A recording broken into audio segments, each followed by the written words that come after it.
Welcome back to the Hirewell Hot Corner, where sports and recruitment meet. I am your host, Dan Patel, joined as always by my Iron Man co-host, Louie Marisi. Louie, great to see you again. Let's jump right in. What's going on in your world and the world of sports today? Well, Tuesday, now June 25th, both of the finals have been completed for the NBA and the NHL, and now we are officially in that period where it's baseball, golf. Thank God there's the soccer tournaments going on, but I have to be without hockey for quite some time, and that's a sad time for me. Yeah, congratulations to both of our new champions, both picked by Louie in the last episode, the Boston Celtics and the Florida Panthers. Two series that looked like they were going to go the same way after three games, and one took a sharp right turn as the Oilers stormed almost all the way back to bring us to a game seven. Fun ending regardless. Celtics took care of business, showed us that they were clearly the deeper team. Episode 44, numbers wise, I guess we'll start with the NBA and the NHL. Jerry West, number 44, Chris Pronger, as you mentioned. But of course, we can't go without mentioning Hammer and Hank Aaron, other guys like that. Absolutely, absolutely. Hank Aaron, one of the best in MLB history, just a moving figure for the sport. Yeah, America's pastime. No question. And yeah, you mentioned the slight lull. I would say slight lull because of these soccer tournaments. They're keeping us busy. In the golf world, Scotty Scheffler continues to play unreal golf week in, week out. I think he's tied with Tiger and Arnold Palmer for the most championships through the start of the year already.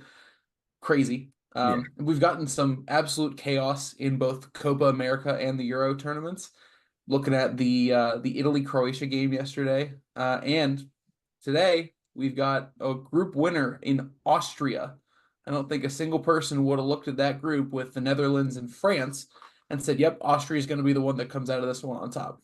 Yeah, everyone would have figured France, Netherlands 1 and 2, and then Austria and Poland would be fighting for that, maybe that extra bid, the final four in, if you will. But yeah, I mean, that's why you play these tournaments is for those moments, is the excitement. Obviously, me having ties to France, just my favorite footballer, Antoine Griezmann, plays on France, but being Italian, that Italy finish yesterday, not only was it a photo finish at the end of the game, but it was a beautiful goal, and then it got them fully advanced into the next round. So just all the implications and how the games can come down to the last seconds of extra time.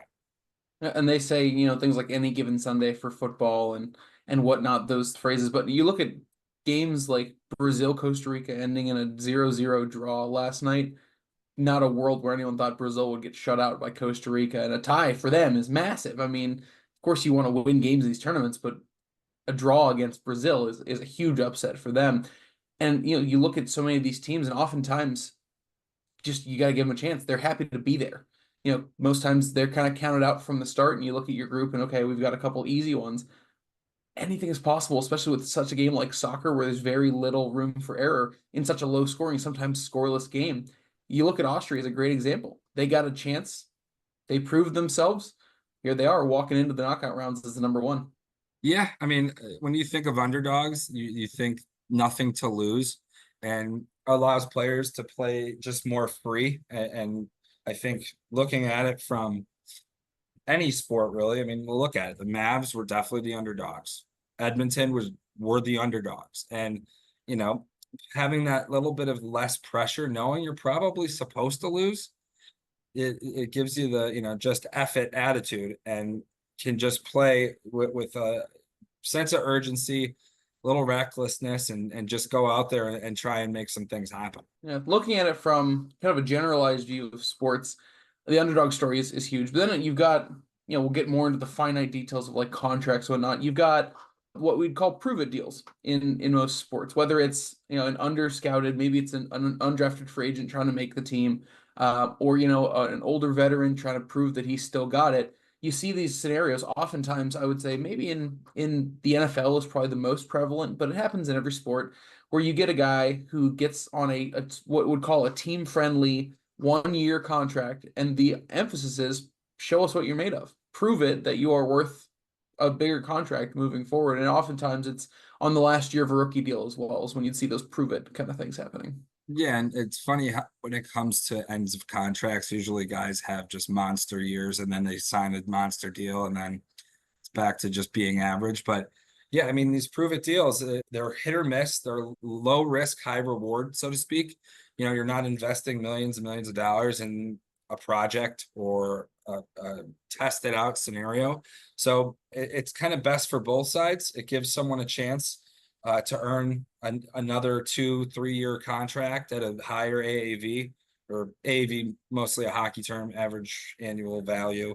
So yeah, it's one of those things, and we kind of find ourselves in the recruiting space on these prove it deals ourselves. It is a slightly different world out there these days.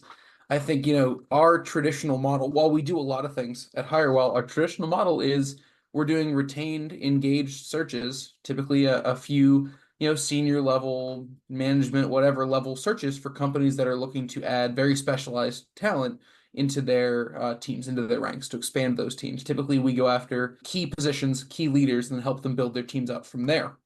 What I've been seeing, and I know what you've been seeing, what we've been seeing generally in the market right now is, I know we just talked about this, is there's hesitancy.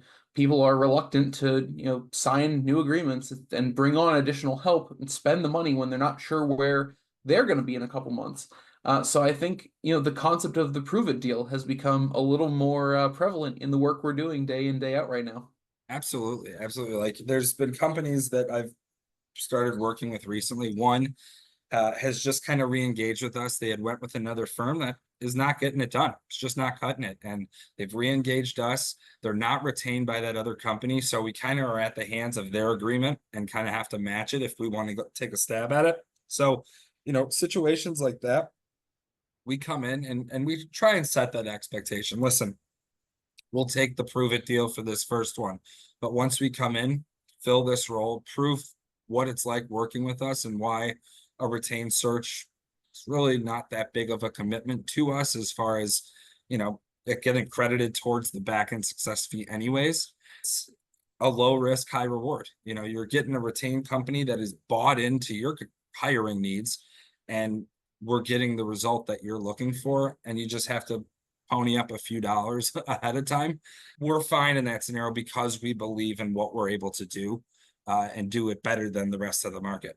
Yeah, the idea of a retained search is not from a, we need your money up front type of thing. It's very much we want to ensure that our team is bought in and we want to ensure that your team is bought in. If this is a serious hire you need to make and you're committed to hiring someone into this capacity, why not spend a little bit of money up front? Realistically, it doesn't change the total outcome from a financial standpoint of what you're going to spend on an agency to find someone. But it gets skin in the game on both sides. And it allows us to work with additional avenues, advertising budgets, posting jobs, utilizing those tools that we have at our disposal. But it's a really great first step forward to ensure the relationship between the recruitment team and the hiring team goes very seamlessly. People are a little reluctant just to spend money in general. And I think that's where we're seeing more of these contingent prove it deals. I think a lot of people look at them as a daunting task. Hey, we want you to find someone, we need someone for this role, and we'll pay you once we hire them, but we're not going to put any money down until you do. We get it. We don't love it. Nobody wants to work. It's not for free, but nobody wants to work for free up front until, a lot of times companies will ask for a deposit, like, for event spaces or contractors or whatever it might be. Same thing. But I think we welcome the challenge. I think we thrive off of that level of competition because don't want to sound conceited, but I think we know that we do what we do really well and we know how we stack up against our competition. So if that initial engagement, however we have to do it, is going to show you what we're made of and what a relationship with us looks like, it doesn't change our process. We still follow the same steps. We build out the cadence of communication. We do a proper intake call. We don't skip anything because there's not this couple $1,000s up front or whatever it is. It's just this is how we have to do it the first time. That's great. We're going to show you what it is, and we're going to knock it out of the park. And when we do, let's go back to our side of the field.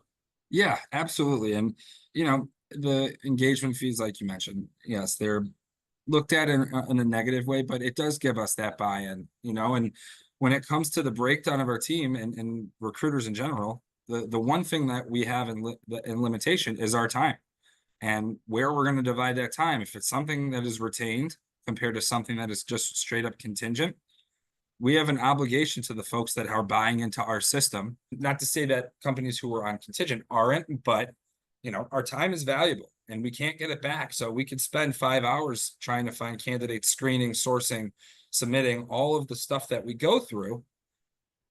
And if we're not retained at all, like, no, we're not interested. We're on hold. That's 5 hours we cannot get back, put into another client. So, the whole skin in the game, again, it's not like we're asking for a full fee up front. It's just enough to make sure that our costs are covered from a time perspective.